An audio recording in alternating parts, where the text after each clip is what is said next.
रूठ गई काल का मनाऊं जब शुंभ और निशुंभ के साथ मां का युद्ध चल रहा था तो रक्तबीज नाम राक्षस को भेजा गया। उसकी खासियत यह थी जितनी भी बूंदे खून की गिरती धरती पर उतने ही राक्षस और पैदा हो जाते। मां भगवती ने उस समय मां कालका को बुलाया, मां चंडी को बुलाया, मां काली को बुलाया कि मां तुम ही चंड मुंड की तरह इसका नाश कर सकती हो और सभी नाश करने में असमर्थ है। उस समय मां भगवती ने जिस तरह से रक्त बीज को त्रिशूल मारा, जितनी खून की बूंदे थी जितना खून था मां भगवती मां कालका ने अपने मुंह के अंदर ले लिया। एक भी बूंद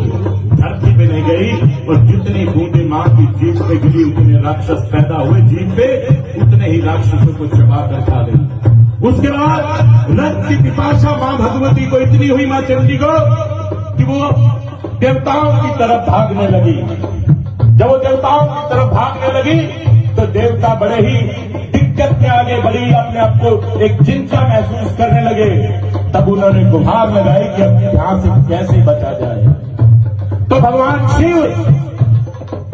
तेजी से दौड़े और मां भगवती मां कालका जब तेजी से दौड़ रही थी तो भगवान शिव मां के चरणों के ऊपर नीचे गिर गए और मां का जैसे ही मां का पांव भगवान शिव पर गया और मां की जीवा बाहर आई, एक चिंता व्यक्त की कि ये क्या हो गया। उसके बाद ही मां भगवती ने, वो कहते हैं ना कि मां भगवती मां कालका उस समय अपने गुस्से को मां ने शांत किया और शांत होने के बाद आप जैसे मैंने जिक्र किया, भोले के ऊपर मेरी मैया खड़ी है, भोले के ऊपर मेरी मैया खड़ी है, मैया खड़ी है मेरी मैया खड़ी है, मैया खड़ी है मेरी मैया खड़ी है, भोले के ऊपर मेरी मैया खड़ी है, भोले के ऊपर मेरी मैया खड़ी है, मैया खड़ी है देखो मैया खड़ी है, मैया खड़ी है देखो मैया खड़ी है, चांदी की पायल पहनाऊं कैसे,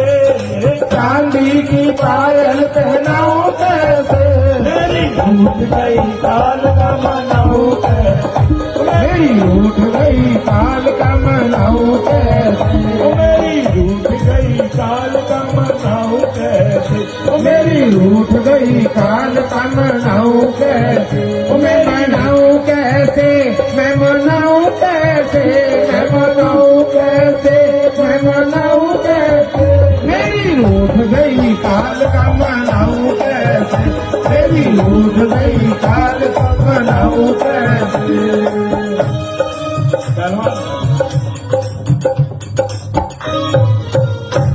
भगवान राम की धर्मपत्नी का नाम क्या था?